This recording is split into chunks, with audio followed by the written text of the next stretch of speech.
Depuis quelque temps, la mémoire de Nicolas lui joue des tours. Il est devenu plus inquiet, plus irritable et moins attentif. Quelque chose a changé. Mais quoi? Sa quête pour retrouver ses souvenirs et sa vie normale le mènera sur les traces du tragique événement qui a également touché Marcel, Léa, Sandrine, Léon et Angela. Comment se reconstruire quand on a vécu l'horreur? Obveniencia est un drame psychologique composé de 7 épisodes de chacun 52 minutes qui a pour but d'explorer les différents mécanismes de reconstruction après un traumatisme. Ainsi, chaque personnage se voit dédier son propre épisode qui retrace son parcours. C'est ça qui fait la structure de notre série. Ce n'est qu'au dernier épisode, celui de Louis Brochard, un homme abîmé et perturbé par la vie, que le spectateur comprend que l'événement qui relie tous ces personnages est un attentat.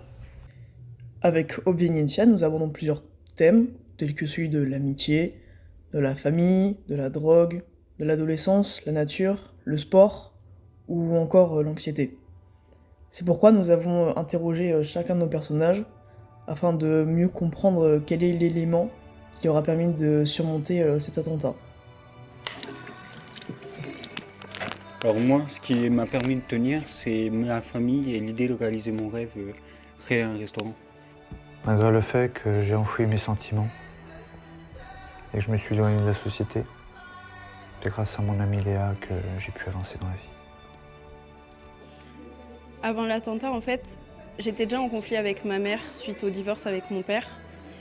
Mais du coup, je me sentais plus très bien dans mon corps. Ensuite, j'ai rencontré Marcel. C'est vraiment un ami incroyable. C'est l'un des seuls que j'ai parce qu'au collège, ça se passe pas très bien. Mais j'ai pas trop envie d'en parler. Du coup, moi, ce qui m'a aidée, c'est d'évacuer par le sport, ressortir toutes ces émotions avec la zumba, la natation, courir dans la nature. Et ensuite, j'ai essayé d'apaiser tout ça en me reconnectant avec la nature, en allant me balader, en faisant des puzzles, des mandalas, en méditant. Je dirais que j'étais seul, même encore plus seul qu'avant. Et pour tout vous dire, quand on est dans la rue après ce genre d'événement, on est totalement traumatisé. Et puis moi, ça fait des nuits que je dors plus et c'est horrible. J'ai pas les mots. C'est vrai que c'est très bouleversant pour une adolescente. Mais je pense que c'est un peu ça qui m'a permis de me défaire de la drogue et de certaines personnes qui ne sont pas très bonnes pour moi. Mais heureusement, ma mère et moi, on s'est rapprochés. Et grâce à ça, j'ai pu trouver le courage de me dévoiler à mes followers. Dimanche, 26 mai.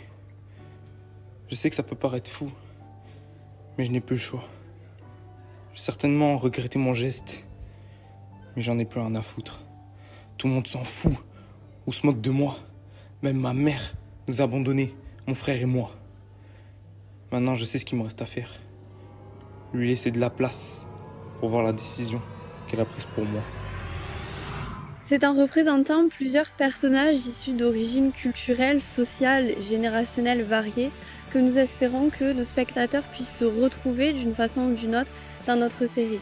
Que ce soit par rapport à l'attentat et au traumatisme qui suit, ou plutôt aux problèmes quotidiens évoqués dans chaque épisode. On a choisi d'aborder un thème sensible, comme celui de l'attentat, parce que ça nous intéressait. Enfin, la psychologie, c'est quelque chose qui nous intéresse, et ça nous intéressait de comprendre pourquoi on pouvait penser comme ça, et donc en arriver à faire cette action.